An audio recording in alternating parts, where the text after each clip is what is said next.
Assalamualaikum warahmatullahi wabarakatuh. Alhamdulillahirabbil alamin. Asyhadu alla ilaha illallah wa asyhadu anna Muhammadan abduhu wa rasuluh. Allahumma sholli ala sayyidina Muhammad wa ala ali sayyidina Muhammad. Subhanaka la ilma lana illa ma 'allamtana innaka antal alimul hakim. Rabbi shrah li sadri wa yassir li amri wahlul 'uqdatam min lisani yafqahu qawli. Amma ba'd.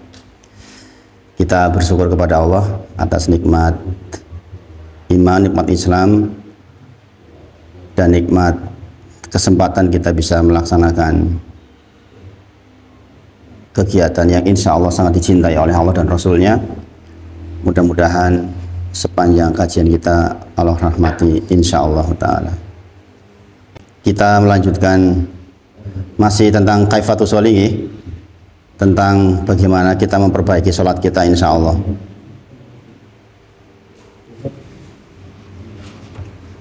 Beberapa kali pertemuan sebelumnya kita membahas tentang muqaddimah sholat, kemudian kemarin kita terakhir tentang mandi janabah. Taksih kelingan atau mandi janabah, ada 10 langkah terkait dengan mandi janabah. Prakteknya 10 kali atau enggak? Insya Allah. Ada pertanyaan begini, bagaimana jikalau kita melakukan pembatal-pembatal di sepanjang kita mandi janabah? Ini pertanyaannya berulang-ulang sebenarnya, termasuk di sini kemarin ditanyakan. Misalnya contoh kita sedang mandi janabah, kemudian kita memegang kemaluan kita. Hukum asal memegang kemaluan yang sahih adalah batal. Meskipun ada pendapat yang tidak mengatakan batal tetapi secara jumhur itu memegang kemaluan itu batal wudunya, maksudnya batal hadas kecilnya. Maka orang bertanya, bagaimana kalau saya memegang kemaluan ketika proses mandi janabah? Saya sering katakan kehati-hatian kita wudhu, tetapi kalau kita bicara hukum asal sebenarnya tidak perlu wudhu. Ingat Bapak Ibu Sedoyo, kita melaksanakan mandi janabah itu dalam rangka apa? Apa tujuan yang ingin kita capai ketika kita selesai mandi janabah? Mengangkat hadas besar dan hadas kecil sekaligus. Ini apa? Jadi ini penting, definisi mandi janabah adalah sebuah kegiatan ibadah untuk mengangkat hadas kecil dan hadas besar.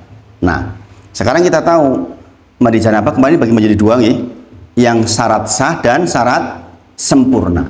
Yang syarat sah kemarin apa? Niat dan membasahi seluruh anggota tubuh.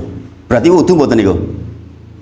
Tidak wudhu cuma mad-mado dan istinsaq itu diutamakan. Berarti kita tidak wudhu ketika kita melaksanakan mandi janabah yang syarat sah.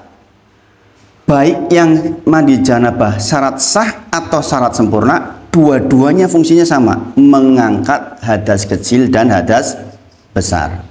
Berarti segera setelah kita selesai melaksanakan mandi janabah dengan dua cara itu, tetap dua-duanya sudah mengangkat hadas kecil dan hadas besar. Berarti langsung sholat boleh nggak? Boleh. Berarti walaupun jenengan hanya niat kemudian gebyur seluruh badan selesai, maka jenengan langsung sholat sudah cukup sebenarnya. Meskipun ada orang yang tidak puas ini bicara hukum asal. Karena fungsi mandi janabah adalah mengangkat hadas kecil dan hadas besar. Nah, bagaimana di sepanjang proses mandi janabah kita melakukan hal-hal yang membatalkan hadas kecil, baik itu pipis, baik itu kentut, baik itu megang kemaluan, sepanjang itu dilakukan di dalam proses mandi janabah, maka tetap selesai mandi janabah hilang hadas kecil dan hadas besar. Ini perlu dipahami di definisi ini. Jadi jangan nggak lagi perlu bertanya macam-macam maksudnya. Karena pertanyaan itu kemudian sama aja. Bagaimana kalau pipis? Bagaimana kalau kentut? Bagaimana kalau ini? Bagaimana kayak gitu? Maka intinya pokoknya definisi mandi janabah adalah ketika kita selesai berarti terangkat hadas kecil dan hadas besar kita. Nah, kalau sudah selesai kok kemudian kita keperucut pipis, berarti batal apanya? Batal hadas kecilnya. Berarti kita wudhu. Sangat dipahami sampai di sini Ini prinsip ini penting ini sehingga dengan tidak galau itu ketika melaksanakan mandi janabah. Segera setelah selesai mandi janabah kemudian jenengan kentut. berarti berhadas kecil, berarti jenengan wudu. Nah, prinsipnya seperti itu nggih, saged dipahami nggih. Jadi dua-duanya baik yang syarat sah maupun syarat sempurna fungsinya sama. Cuma persoalan afdoliyah, persoalan pahala saja ketika melaksanakan. Tapi fungsi akhirnya tetap sama. Nah ini dengan itu kan kita jadi tentrem insya Allah. Nah kemudian hari ini kita coba mengurai tentang syarat, rukun, wajib, dan sunnah sholat. Ini sebagaimana saya sampaikan, belajar sholat itu kalau diurai seperti ini jadi enak.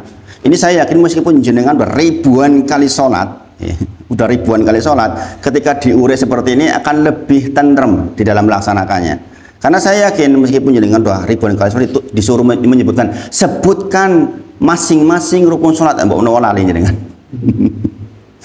Sebutkan wajib-wajib sholat, sebutkan rukun-rukun sholat, sebutkan sunnah-sunnah sholat.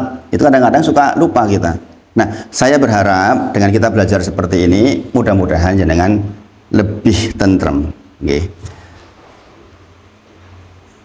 Sebagaimana saya sampaikan terakhir waktu pertemuan minggu lalu, saya bertanya kepada panjenengan tentang apa arti ihram, ya kan? Masih ingat, kemarin sama Pak Eko dan Bu Eko ngobrol di rumah juga tentang itu. Apa arti ihram?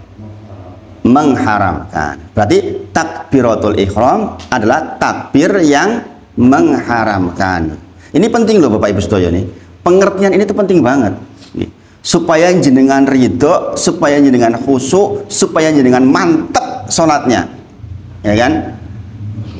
Takbiratul ihram itu yang mengharamkan. Mengharamkan dari apa? Mengharamkan dari segala sesuatu yang tadi awalnya tadi boleh. Tadinya kita boleh ngobrol sama kanan kiri kita, sekarang sudah tidak. Tadinya boleh melihat ke atas, sekarang sudah tidak. Ya kan? Sebelumnya boleh mikir warna-warna, sekarang tidak. Kan gitu nggih. Bayangkan, kalau kita tahu garis batas ini, koyo-koyo nek perlombaan ini startnya. Ya enggak? Kalau sudah start lomba lari misalnya, dan jenengan konsentrasi lari bagaimana mencapai finish dengan sebaik-baiknya. Gini Bang nggih. Berarti kita begitu Allahu Akbar hanya untuk Allah, Allah saja. Sekarang urusan dunia hilang semuanya, nggak ada urusan dengan itu semua. Saya sudah diharamkan atas hal-hal yang tadinya boleh. Saged dipahami boleh sampai di sini. Ini penting nggak perlu jenengan? Ini penting banget Bapak Ibu sedaya nggih. Memahami ini tuh penting banget. Karena begitu takbir jenengan sudah tahu ini batasan antara saya dengan Allah sudah jelas. Sekarang hanya untuk Allah, menghadap Allah total. Saya lagi menghadapkan wajah saya ke Allah. Penting dong, penting coba kayak gitu. Penting ya. Kemudian wa tahliluha bitaslim. Kemudian dihalalkan kembali dengan taslim, dengan salam. Yaitu rukun terakhir, salam pertama. Nah, Bapak Ibu sedaya, coba kalau kita tahu batasan ini, kan kita begini, kira-kira beginilah. Kalau saya ini dengan pemahaman ini, saya menjadi lebih khusyuk itu karena gini. Loh, 24 jam loh saya dikasih waktu oleh Allah. Sekarang dengan takbiratul ihram saya diambil nih untuk benar-benar menghadap Allah sampai batas salam nanti. Itu kan nggak lama. Gini Bang nggih. Paling-paling cuma berapa menit itu. Kok ngantik rarido, nganti sih mikir dunia, mikir pekerjaan, mikir ini, mikir itu. Kan yo aneh, gini Bang. Coba anak kecil aja lah dikasih waktu main setengah jam, tidak pun seneng banget, ya kan? Dia kusuk tuh dengan mainnya itu. Gini Bang.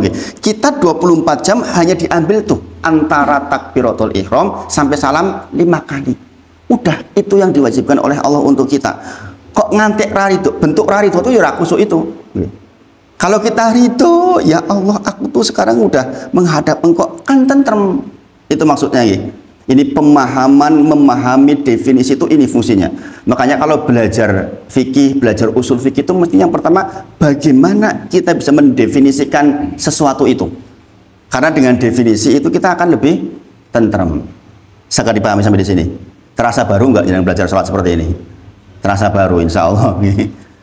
Karena biasanya orang kebanyakan Ustadz itu hanya menyampaikan tentang ini definisinya ini begini, urutannya begini saja. Ini yang kadang-kadang menurut saya agak kurang pas, kurang pas. Karena ketika tahu pembatasan, manusia kan kalau ada tahu batasnya kan jelas gitu. Entuk lan orane gitu kan enak. Jadi lebih rito. Nggak rito gimana ya, kebangetan nggak rito, kita diambil cuma 5 menit. Di waktu 24 jam, masa iya kita nggak rito? Yang minta siapa? Zat yang menciptakan kita, yang menghibur diri kita, yang membuat kita senang, yang membuat kita sehat. Dialah Allah. Saat ini dengan takbiratul ihram, saya lagi ngadep tuh kepada Allah, menghadapkan wajah kita. Dijawab loh setiap apa yang kita ucap di dalam Al-Fatihah.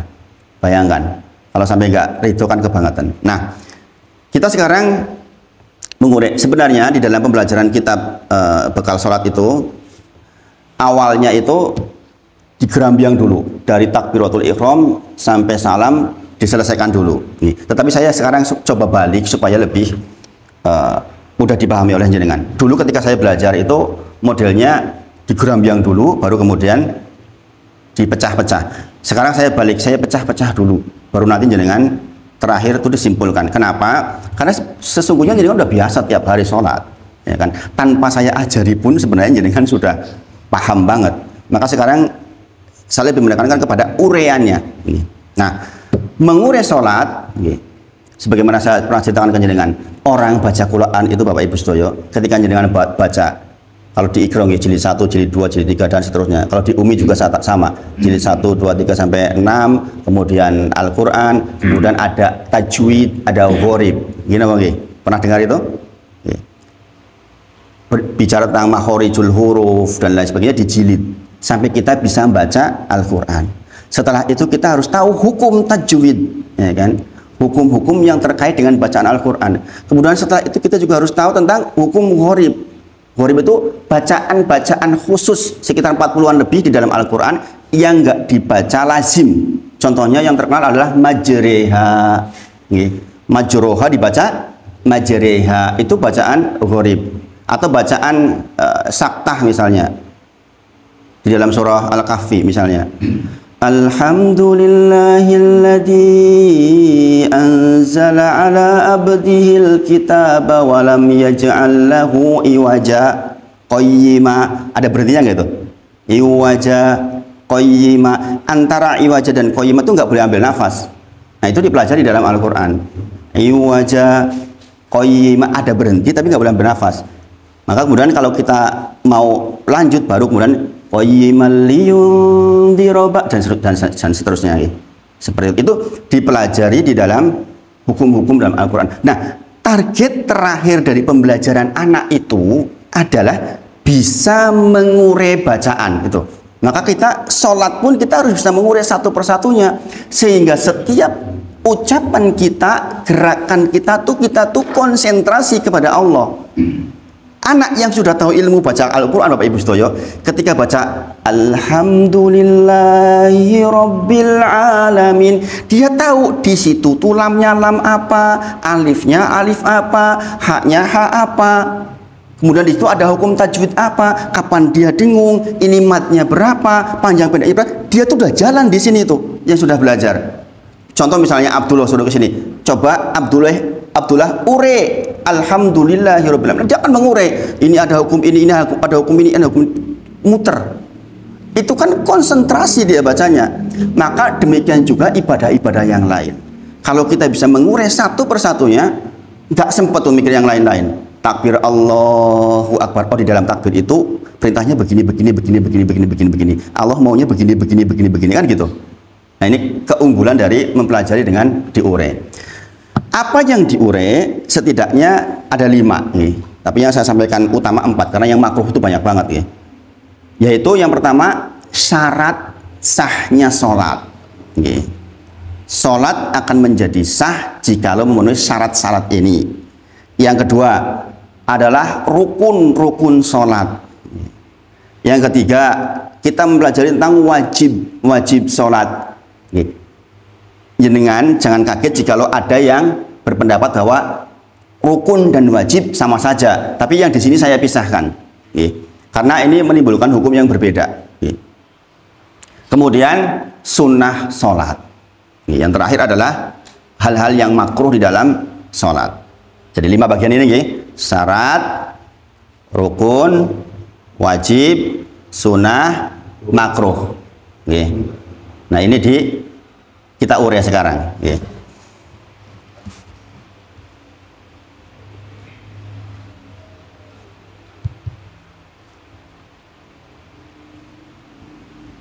Yang pertama adalah tentang apa? Syarat sahnya sholat.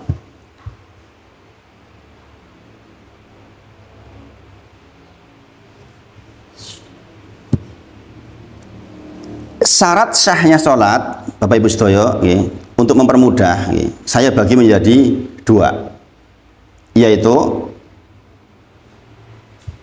yang pertama syarat wajib. Yang pertama syarat wajib. Yang kedua syarat sah. Maksudnya syarat wajib niku napa? Yaitu siapa yang terkena kewajiban sholat. Bapak Ibu sedaya, hari ini saya hanya menyebutkan urut-urutannya, belum menyebutkan detailnya.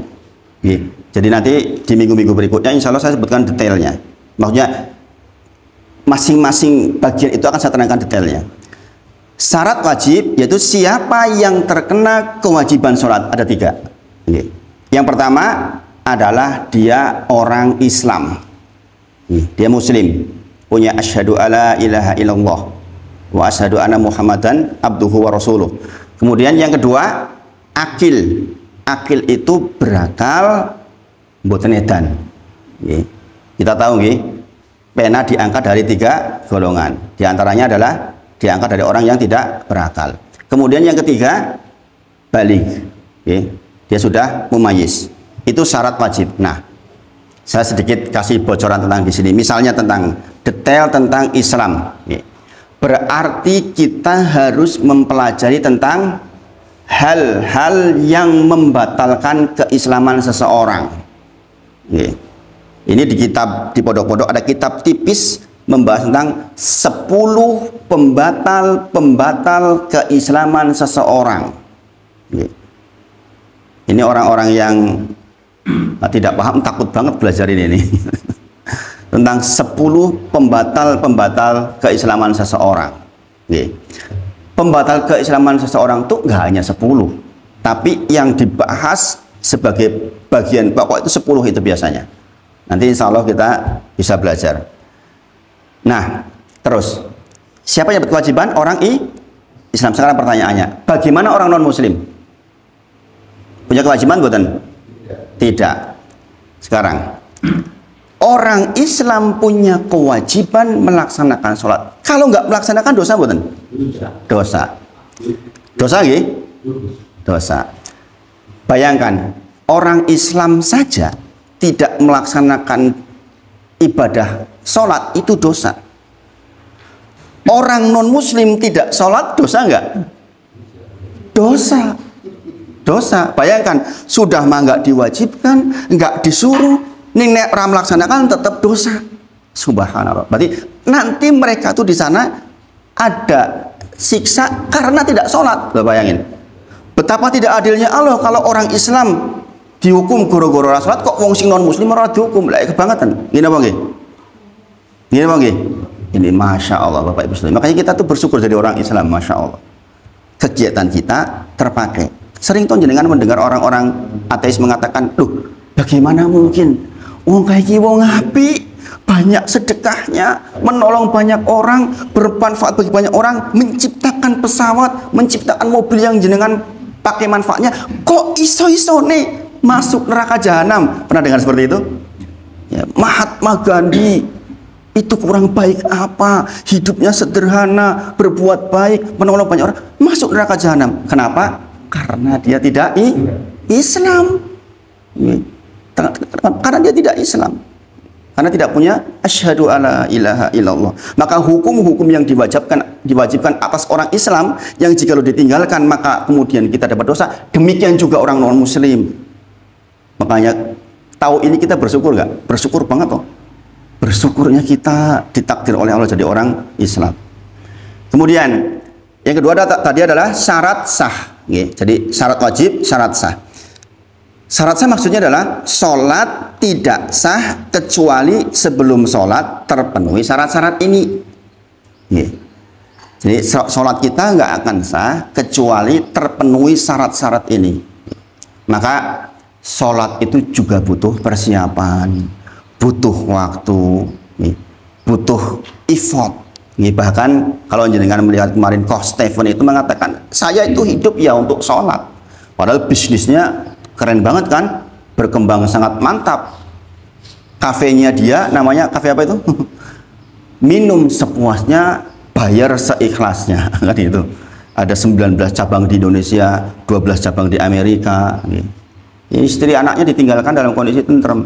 Kalau lihat sejarahnya beliau dulu ketika ngambil pertama kopi itu kan dari Mu'alaf Center atau itu orang-orang non muslim yang masuk Islam, nggak punya penghasilan, diberdayakan, bikin perkebunan, pakai sepeda loh mereka itu, saking inginnya tidak terlibat riba, maka ketika awal mengembangkan tuh pakai sepeda loh, bayangin. Terus berkembang pakai motor, alhamdulillah akhirnya punya mobil. Ketika corona kemarin dia jual 2 rumah, 7 mobil, 3 motor, 12 miliar untuk bikin APD itu. Beliau Coach Stephen. Padahal tadinya orang non muslim. Kita yang muslim aja nggak begitu. Masya Allah, Masya Allah. Jadi sekali lagi kita butuh effort untuk menyiapkan sholat kita. Satu, syarat sah diantaranya adalah suci dari hadas. Suci dari hadas. Nanti kita harus bedakan antara hadas dan najis itu apa bedanya. Nah nanti di rincian. Kemudian tentu saja masuk waktu sholat. Makanya lebih baik mundur 1 menit ketimbang maju 1 detik. Karena apa? Syarat sahnya sholat adalah masuk waktunya.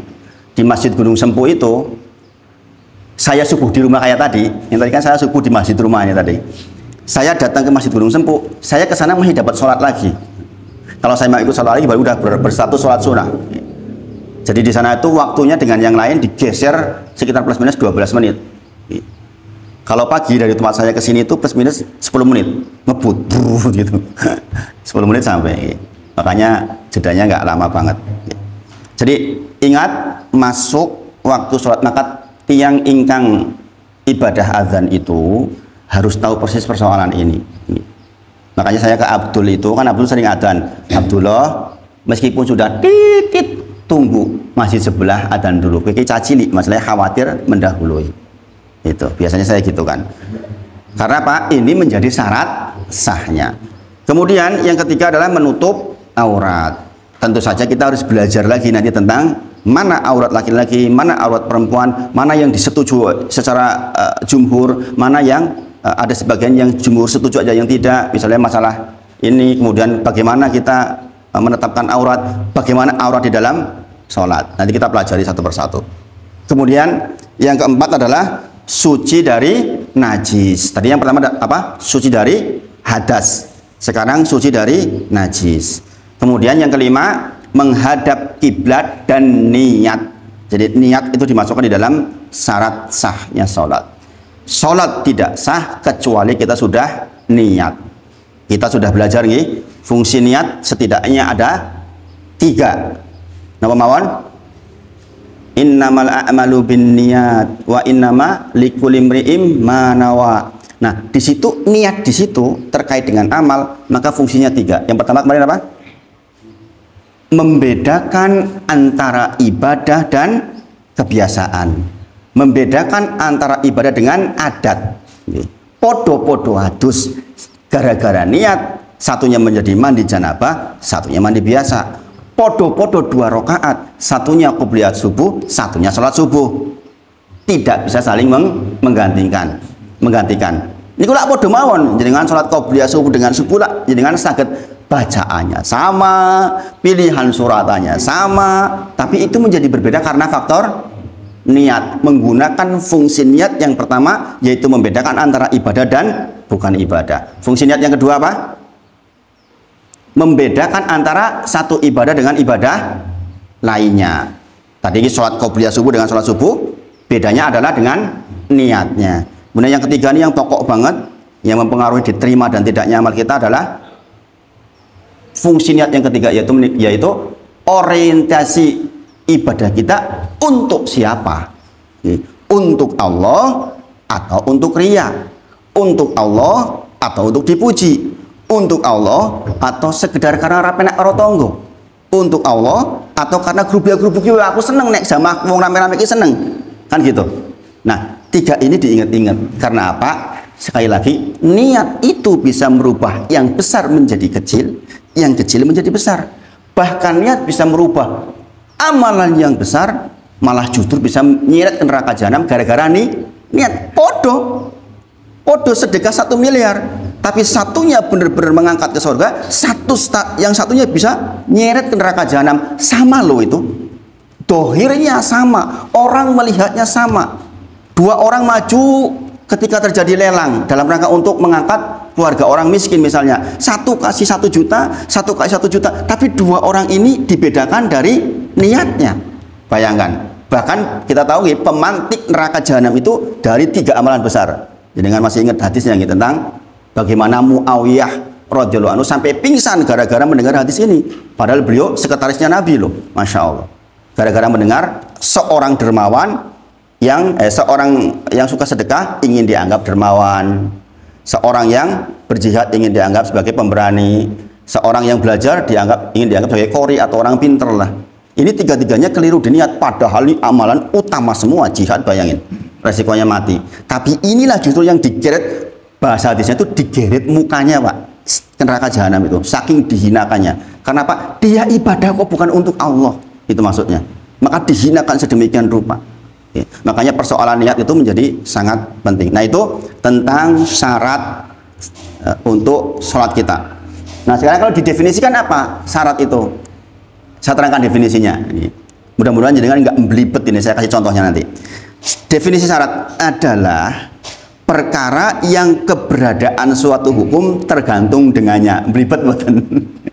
Untuk belibet menambil. Saya kasih contohnya biar nggak belibet.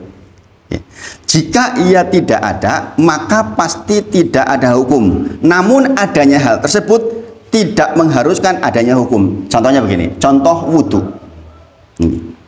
Contoh wudhu. Perkara yang keberadaan suatu hukum tergantung dengannya.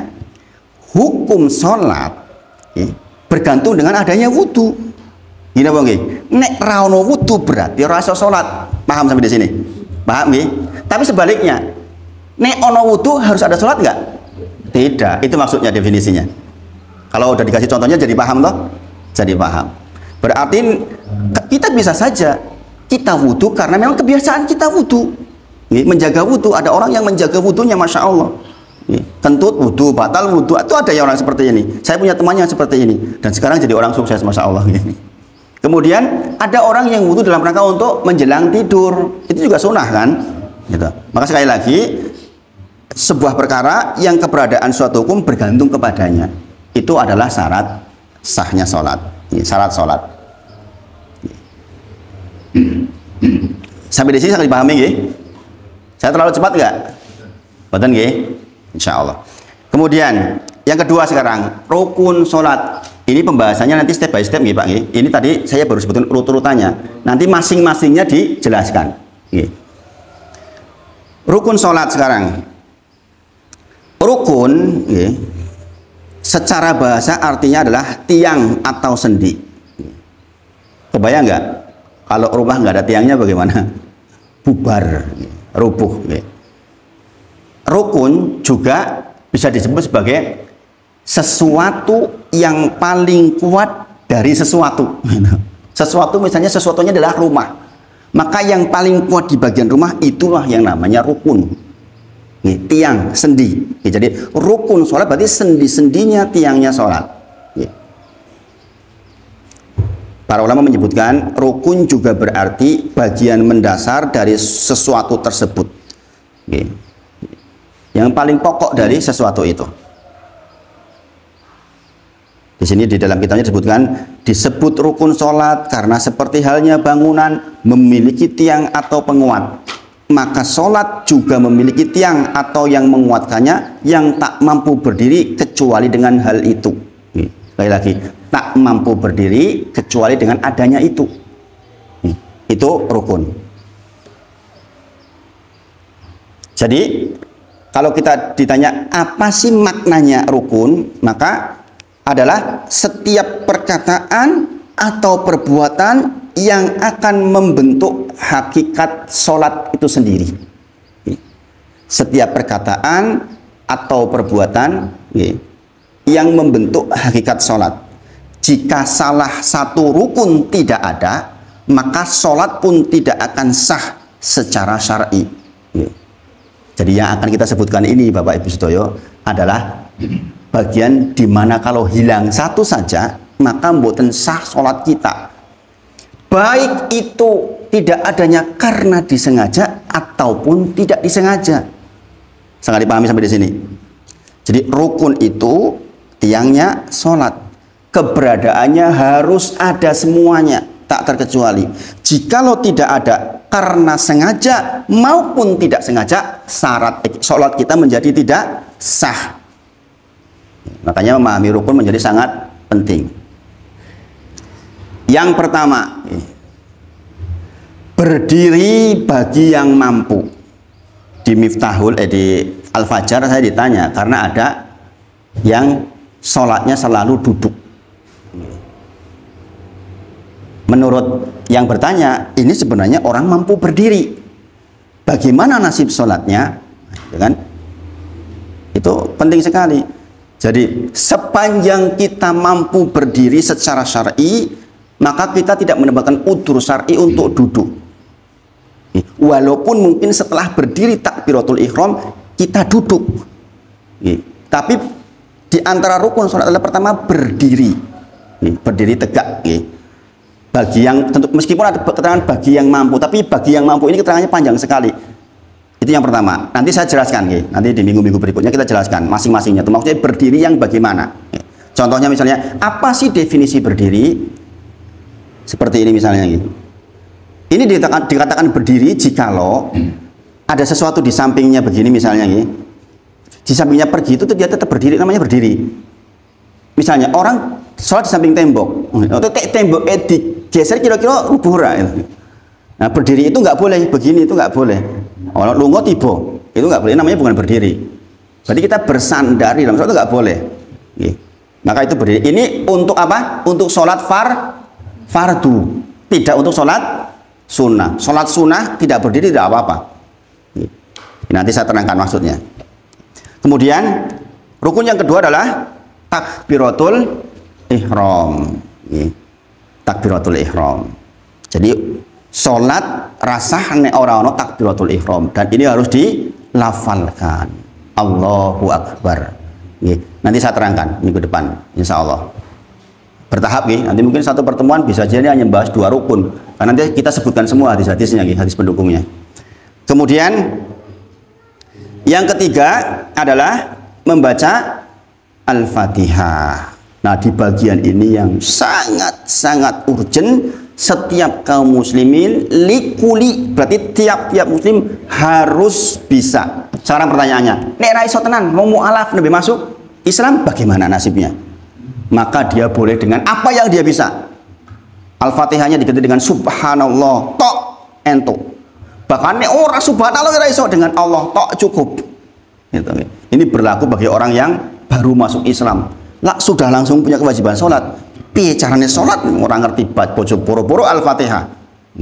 Maka semampu yang dia lakukan. Nanti ada tata caranya insya Allah. Tetapi untuk kita yang sudah menjadi kaum muslimin lama, maka lah kebangetan banget kok kita sampai nggak meluangkan waktu untuk mempelajari Al-Fatihah secara betul. Makanya jenengan nanti sempatkan waktu, atau mau dites satu-satu besok Al-Fatihahnya. Nggak usah dites, jenengan pokoknya di rumah belajar sampai clear. Mau setor ke saya juga boleh. Di Al-Fajar itu di samping ngaji seperti ini, setelah ngaji itu mereka setoran suratan juz 30 ke saya. Karena hanya 5 orang, jadi 5 sampai 6 7 kadang-kadang cuma 8 orang. Mereka setoran untuk apa? Saya ingin mereka yang ngaji ketika jadi imam layak. Makanya saya pesan ke teman-teman, udah dengan setoran surat-surat di juz 30, minimal 20 surat lah itu. Nanti kalau jenengan jadi imam di situ sudah pantas jadi imam. Insya Allah. Bahkan mas siapa satunya yang di situ tuh minta tahsin, bahkan minta dibetulin bacaannya. Kalau tahsin mungkin dengan orang lain. Kemudian yang keempat, ruku. Ruku adalah juga bagian dari rukun sholat. Sebutkan ulang 1, 2, 3, 4. Coba. Satu apa? Berdiri bagi yang mampu. Yang kedua, takbiratul ihram. Yang ketiga, membaca Al-Fatihah. Yang keempat, ruku. Jangan dari sini kan tahu nggih, berarti ada yang dilewat-lewat toh ini, ada yang bukan rukun toh. Sampai di sini kan gerakannya lebih dari ini. Gini apa nggih? Ada ucapan lebih dari ini, tapi yang rukun adalah ini. Kemudian yang kelima, bangkit dari ruku disertai dengan iktidal, dengan tegak. Jadi berdiri iktidal itu juga termasuk dari rukun. Gitu. Kalau kehilangan itu berarti tidak sah sholat kita.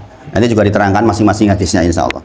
Kemudian yang keenam, sujud dengan anggota tubuh yang 7. Sekali lagi, ini kalimatnya pendek tapi turunannya banyak. Sujud dengan anggota tubuh yang 7. Berarti nek rapi itu masalah bukan? Masalah. Orang sholat tiba-tiba kakinya naik, ya dengkule ningisor ning naik. Pernah lihat seperti itu? Sering kayak gitu terjadi. Orang sholat kakinya itu nggak nempel, itu sering. Orang sholat kakinya membengkong gitu. Ada pertanyaan seperti itu gitu.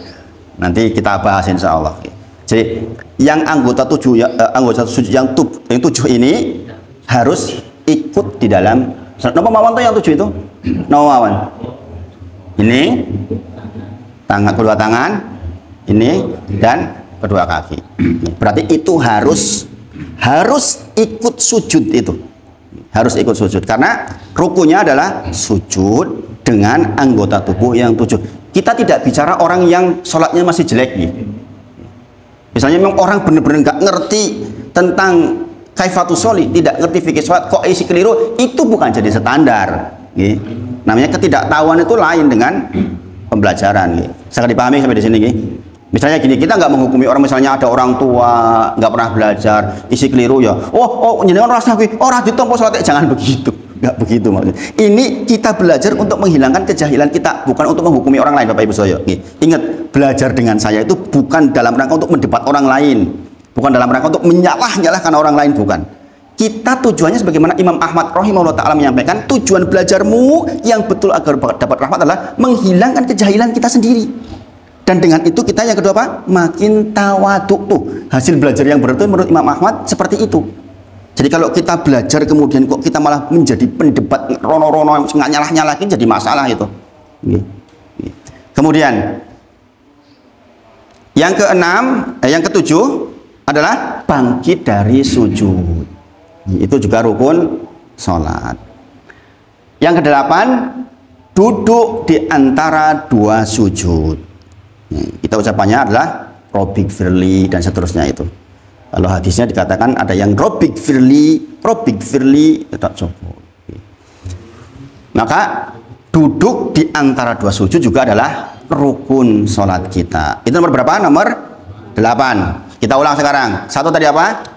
Berdiri bagi yang mampu. Yang kedua, takbiratul ihram. Yang ketiga, membaca Al-Fatihah. Yang keempat, ruku. Yang kelima, bangkit dari ruku disertai iktidal. Yang keenam, sujud dengan yang ketujuh, bangkit dari sujud. Yang kedelapan, duduk di antara dua sujud. Saya ulang-ulang biar nempel di jenengan maksudnya.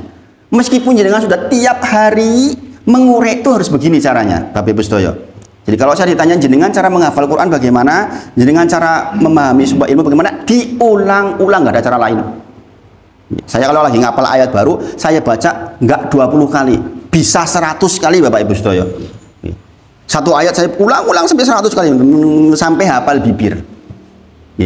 Hafal bibir itu sangat membantu ketika kita lagi suasana nggak nyaman.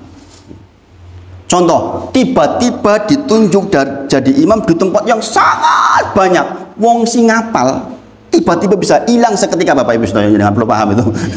Iya kan? Tapi kalau kita hafal bibir, minimal bibir itu bergerak dengan sendirinya tuh. Ini penting, ini penting kalau untuk dalam rangka sesuatu. Meskipun ingat tadabbur ayat itu menjadi penting. Kadang-kadang pada situasi tertentu tiba-tiba dia itu bisa hilang. Saya pun pernah mengalami baca Al-Kahfi ayat 1 loh. Diulang-ulang ketemu. Makanya saya katakan mengapa saya perintah ulang-ulang biar nempel maksudnya. Ini jangan mau tanya kepada siapapun cara menghafal ya cuma seperti itu sebenarnya, gak ada yang lain. Gitu. Kemudian yang berikutnya adalah yang ke-9, tumak ninah. Tumak ninah. Apa kemarin tumak ninah artinya?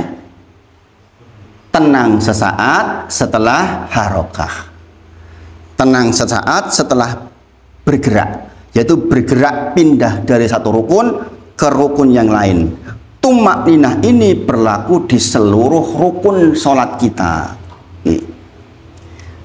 Kemudian yang ke-10, tasyahud akhir. Kalau saya sebutkan tasyahud akhir berarti apanya itu? Bacaannya, bacaan tasyahud akhir. Tasyahud itu maksudnya apa sih? Tasyahud itu menyebutkan 2 kalimat syahadat. Di situ ada ucapan 2 kalimat syahadat. Tasyahud akhir itu adalah rukun dari sholat kita. Kemudian duduk tasyahud akhir. Duduk tasyahud akhir. Jadi baik bacaannya maupun duduknya merupakan rukun sholat kita. Duduk tasyahud akhir. Duduknya jenengan kalau pertama berarti iftiros, kalau terakhir tawaruk itu juga yang tawaruk itu adalah termasuk rukun. Kalau yang iftiros nanti kan masuknya ke wajib. Kemudian yang ke-12, sholawat kepada Nabi Muhammad Sallallahu Alaihi Wasallam. Yang dikatakan tasyahud itu ya sebelum sholawat itu. Sangat dipahami ya? Jadi bacaan tasyahud adalah bacaan di dalam tahiyat kita sebelum kita melakukan sholawat. Jadi tambahan-tambahan setelah sholawat, doa Allahumma itu adalah bukan rukun. Nek ora diwaca ya ora apa-apa, itu tetap sah sholatnya. Gitu. Sangat dipahami sampai di sini ya? Sangat dipahami ya? Kemudian yang ke-13 adalah tertib rukunnya. Yang rukun tadi itu 1 sampai 12 itu enggak boleh kebalik-balik. Itu namanya tertib. Ini pelajaran ibtidaiyah sebenarnya ini. Pelajaran SD kita dulu. Tetapi kalau enggak diterangkan begini kadang-kadang memang kita lupa. Yang ke-14 salam. Jadi inilah 14 rukun sholat kita. Kalau jenengan di luar ketemu, Pak Ustadz, saya ketemu ke orang mengatakan 16, mengatakan 17, mengatakan 18, karena mereka menyebut tumak ninah untuk masing-masingnya. Di dalam hadisnya yang disebutkan di 4 bagian. 4 bagian itu dimasukkan masing-masing sebagai satu rukun, maka tentu saja lebih dari 14. Tetapi pendapat yang masyhur, tumak ninah itu ya di seluruh rukun. Maka disebutkan secara tersendiri tumak ninah di dalam seluruh rukun, jadi satu rukun tersendiri. Jadi nggak usah bingung. Podo wae asline. Saya dipahami sampai di sini nggih? Saya dipahami. Kemudian sekarang masuk ke wajib sholat. Tadi apa? Rukun sholat. Rukun yang harus ada, kalau ketinggalan baik sengaja maupun tidak sengaja maka tidak sah sholat kita. Sekarang wajib. Wajib adalah hal-hal yang harus dikerjakan ketika sholat. Jika ditinggalkan sengaja maka batal. Jika ditinggalkan karena tidak sengaja, lupa misalnya, maka kita melaksanakan sujud sahwi. Itu bedanya rukun sama wajib.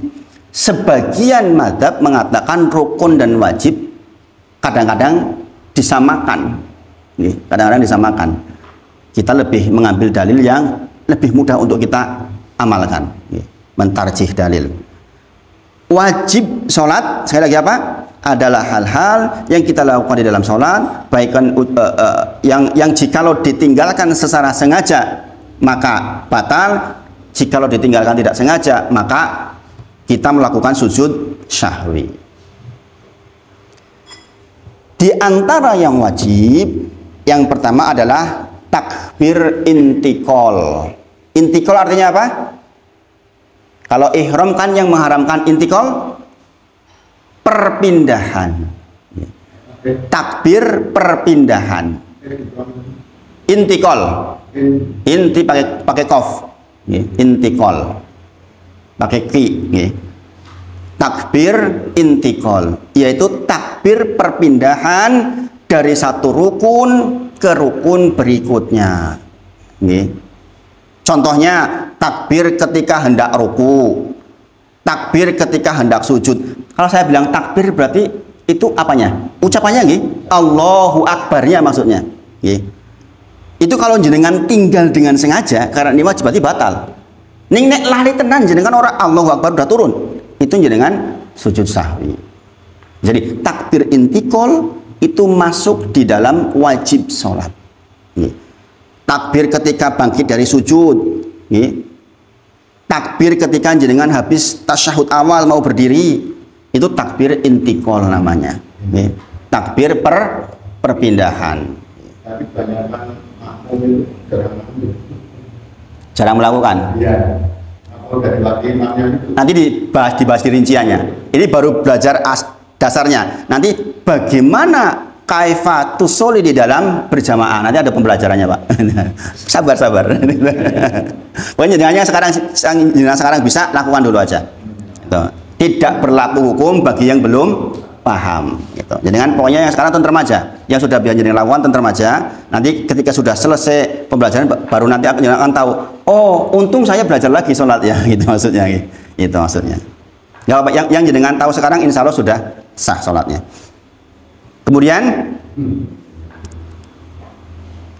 takbir intikal itu saya kasih bocoran. Misalnya Allahu Akbar, itu jangan begini. Allahu Akbar. Paham nggak? Harusnya bergerak Allahu Akbar. Apalagi kalau imam nih bahaya banget. Allahu Akbar baru turun. Nengguri sing ora ketok wis medun. Ini kan bahaya itu. Mendahului imam jadi masalah. Makanya persoalan takbir intikal juga perlu dipelajari dengan sungguh-sungguh. Definisinya adalah semua takbir yang ada di dalam sholat selain takbiratul ihram. Semua takbir yang ada di dalam sholat kita selain takbiratul ihram, itulah takbir intikal. Dan itu hukumnya wajib. Kemudian yang kedua, di antara wajib sholat yang kedua adalah mengucapkan at-tasmi. Apa tasmi? Sami Allahu liman hamidah. Bagaimana kalau makmum? Nah, itu nanti pelajaran tersendiri lagi. At-tasmi. Pakai T. At-tasmi. Minyak pakai ain. Yaitu ucapan Sami Allahu liman hamidah. Ini bicara dengan sholat sendiri berarti kan? Sami Allahu liman hamidah. Karena kalau dengan sholat berjamaah nanti jangan langsung baca Robbana lakal hamd. Ya, nanti makanya nanti kita urai insya Allah. Sami Allahu liman hamidah artinya apa? Sami Allahu liman hamidah artinya apa? Ini penting ya, berarti ini penting. Allah mendengar orang-orang yang memujinya. Sami Allahu liman hamidah. Kita kan jadi paham kalau enak, ya Allah tuh dengar pujian dari hambanya. Kemudian ucapan Robbana lakal hamd. Ini redaksinya banyak, ada lebih dari 10 sih. Robbana lakal hamd, Robbana walakal hamd, Allahumma Robbana lakal hamd, Allahumma Robbana walakal hamd. Robbana lakal hamdu mil'us sama dan sebagainya, itu yang jangan dulu waktu SD diajari kan gitu. Yang itu biasanya kan gitu. Jadi ada banyak redaksi.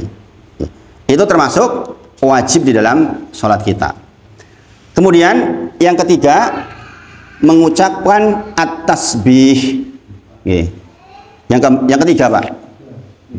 Jadi yang kedua tadi kan mengucapkan at-tasmi itu ada dua, Sami Allahu liman hamidah dan Robbana lakal hamd. Itu masuk dalam ucapan at-tasmi. Yang ketiga adalah mengucapkan at-tasbih, yaitu ucapan subhanallah. Tasbih itu kan subhanallah. Nah, ketika turun Quran surat Al-Waqiah ayat ke-74, fasabbih bismi rabbikal adzim, Rasulullah mengatakan, jadikanlah bacaan ini pada bacaan rukuk kalian. Jadi Rasulullah ketika turun Quran surat Al-Waqiah ayat ke-74, fasabbih bismi rabbikal adzim, maka Rasulullah menyebutkan jadikan itu sebagai bacaan rukuk kalian. Maka kita mengucapkan subhana rabbiyal adzim. Atau bacaan-bacaan yang lain. Ya, ada redaksi lain, tidak harus itu, tidak harus itu. Tapi yang Rasulullah meriwayatkan terkait dengan ini seperti ini riwayatnya. Ketika turun surah Al-Waqiah ayat ke-74, yaitu fasabbih bismi rabbikal adzim, maka Allah menyebutkan jadikan itu sebagai bacaan rukuk kalian. Kemudian ketika turun Quran surat Al-A'la ayat pertama, apa pertama? Al-A'la, sabbihisma rabbikal a'la, Rasulullah menyebutkan jadikan itu bacaan sujud kalian. Saya dipahami sampai di sini, gitu. Kemudian membaca Rabbik firli di mana itu? Ketika duduk di antara dua sujud. Bahasanya hanya Rabbik firli, gitu aja. Maka ada redaksi lain, Rabbik firli, warhamni, wajburni, dan seterusnya. Kenapa? Boleh satu, boleh dua. Keterangannya hanya Rabbik firli. Biasanya Rabbik firli biasanya. Jumlahnya maksudnya? Nanti saya terangkan di rinciannya, insya Allah. Kenapa saya bilang kayak gini? Ini kenapa? Kalau jenengan langsung terangkan rinciannya nanti belibet. Saya sudah pengalaman belajar. Jenengan ikuti dulu aja. Saya sudah lebih dulu belajar, jadinya kalau langsung rinciannya nanti belibet. Ini jenengan bawa pulang dulu, dipelajari dulu, nanti ketika ketemu lagi sudah dalam kondisi. Nomor 5. Terakhir, membaca tasyahud awal dan duduk untuk tasyahud awal itu termasuk wajib. Nomor 4, membaca Rabbik firli. Yang keempat, itu bacaan duduk di antara dua sujud. Membaca tasyahud awal dan duduk untuk tasyahud awal. Jadi ketika jenengan duduk iftiros itu, jenengan membaca tasyahud awal, bacaannya dan duduknya adalah termasuk wajib sholat. Sudah jam 5:30 lewat. Tasyahud awal dan duduk untuk tasyahud awal. Sementara mungkin hari ini itu dulu, nanti untuk sunnah dan berikutnya nanti diterangkan satu-satu. Insya Allah nanti kita bahas satu-satu, Bapak Ibu Sedaya. Jadi saya berharap jenengan setelah belajar sholat bareng saya, wisrah bingung meneh, pokoknya bab sholat dari A sampai Z jenengan sudah tahu, insya Allah. Nah, saya kira itu yang disampaikan pagi ini, karena waktunya sudah siang, kita akhiri dengan kafaratul majelis. Subhanakallahumma wa bihamdika asyhadu an la ilaha illa anta astaghfiruka wa atubu ilaik. Wa akhiru da'wana alhamdulillahirabbil alamin. Assalamualaikum warahmatullahi wabarakatuh.